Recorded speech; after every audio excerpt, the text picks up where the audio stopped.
Today we begin our journey through Holy Week. We walk with Jesus as he enters triumphantly yet humbly into Jerusalem, as he eats a final meal with his friends and washes their feet, as he prays in the garden, as he is betrayed, arrested, and convicted, as he suffers on the cross and dies, as his body is laid in the tomb, as he rises again on the third day. We call the story of Jesus' final days his passion. That's passion in both senses of the word. Passion as his all-consuming love for sinners like you and me, and passion as an act of suffering, his pathos. Holy Week is an in-between time. We walk with Jesus in his sufferings, and then we hold our breath for the promises of God to be fulfilled in the Easter proclamation. This year, this strange and scary year, we are more acquainted than normal with the anxiety and the pain we witness in the Passion Gospel. We ourselves are in an in-between time. Between our old lives of work and school and play and health, and our new lives, whatever they may look like when we reach the other side of the pandemic. Our in-between time also includes another held breath as we wait for the surge in cases of COVID-19 that the experts say are on their way, even as we isolate ourselves as best we can. Taken together, Holy Week is an in-between time in which God invites us into the love of God as painted by the indefatigable mission of this passionate, suffering Jesus to bring new life to God's creation. We need not rush ahead to the joy of Easter. We need not be in a hurry to celebrate. We need not give in to the desire to skip the in-between time. Rather, Holy Week gives us the opportunity to claim an element of our faith that is too often overlooked, an element that happens in the painful space between times of celebration. This element is the action of lamentation. In this moment of global crisis, many of us are groping for explanations or gasping for sighs or signs of relief. Eminent biblical scholar N.T. Wright offered lamentation as a third path in an article in Time magazine this week. Wright says, "Lament is what happens when people ask why and don't get an answer.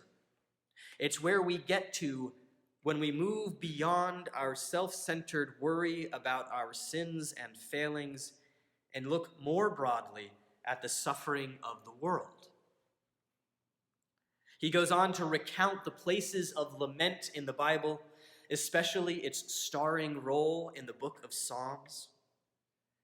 Wright then continues, "The point of lament, woven thus into the fabric of the biblical tradition, is not just that it's an outlet for our frustration, sorrow, loneliness, and sheer inability to understand what is happening or why. The mystery of the biblical story is that God also laments.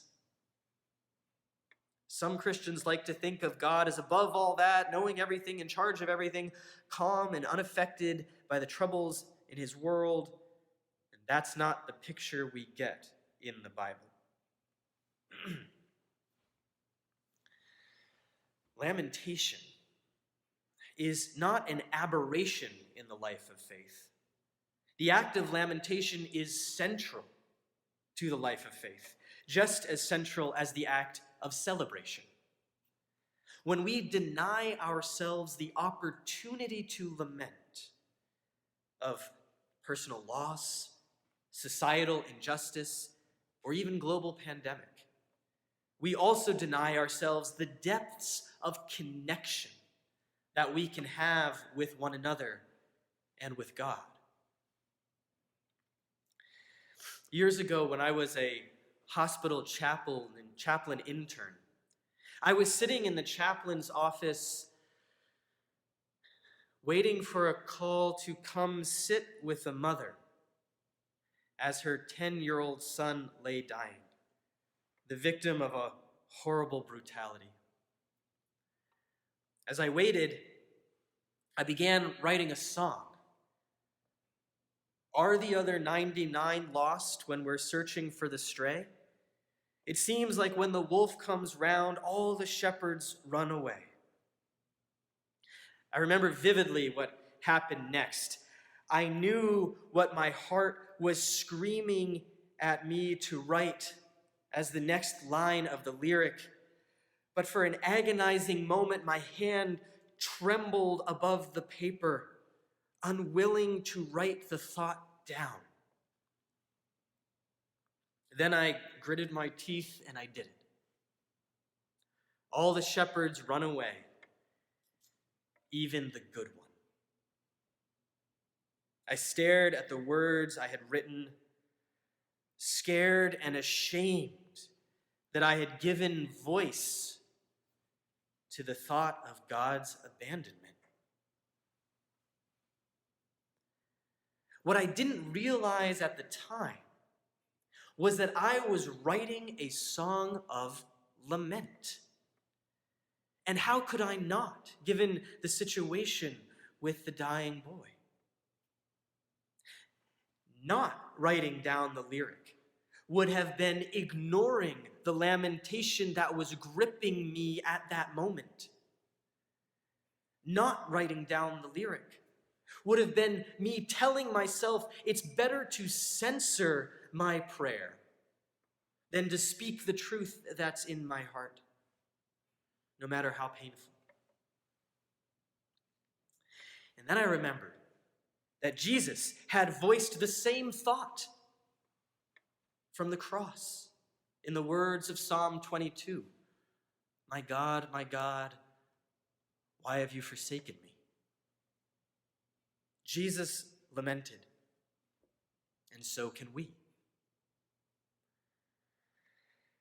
Today, as we listen to the Passion Gospel as presented by 15 members of our parish,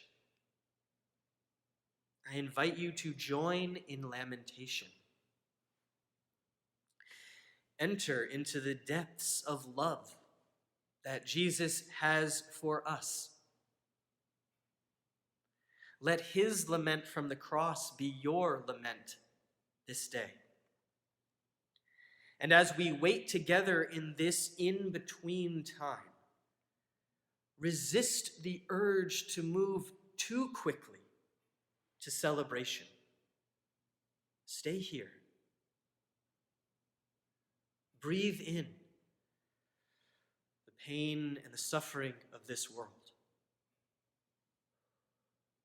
Breathe out the willingness to share in that suffering, that we may do our part to make the world new. For it is in this sharing that we find the hope of God that remains in the midst of lamentation. Amen.